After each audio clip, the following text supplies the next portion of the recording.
Good afternoon and welcome back to Trade Talks. I'm your host, Jill Malandrino, Global Markets Reporter at Nasdaq. We've been coming to you live from FIA Boca in Boca Raton, Florida. Joining me is Julie Lerner. She is the founder and CEO of PanXchange. Thank you very much for joining us live at FIA. Thank you. So tell us about PanXchange, and when you first started the business, what were you looking to do within the industry? So PannaChange is a web-based platform for the negotiation and trade of physical commodities. Anything in agricultural, metals, or energy that moves from point A to point B. In this crowd, it's known as the underlying market. So it's interesting, you found a lot of success in Africa before coming into the U.S. markets. Tell us about that, why Africa did well, and why the shift to the U.S. My background is in trading sugar, so I piloted that first in world market sugar.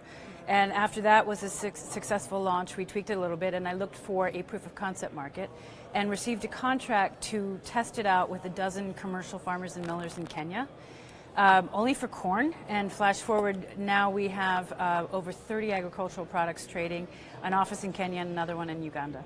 And the shift to the U.S.? The U.S. market, we're now in Frack sand as of last October. What is that? It is required for hydraulic fracturing. It basically keeps the hole open so that oil and gas can come out. That's incredible. The sand itself Yes. actually has a market, and out of all the markets you could cover, why go into a niche market like Frack?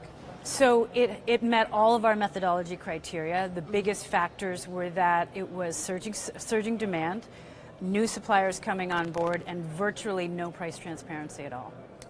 So now you're able to inject some of that price discovery when trading the commodity itself. Absolutely. In fact, much earlier than we expected, 2 months after we launched in last October, we started a weekly benchmark, the first benchmark in Frack sand. Oh, that's so interesting. So the block technology and physical commodities, that's been a real big topic for us at FIA Boca. How does blockchain fit into the physical commodity landscape?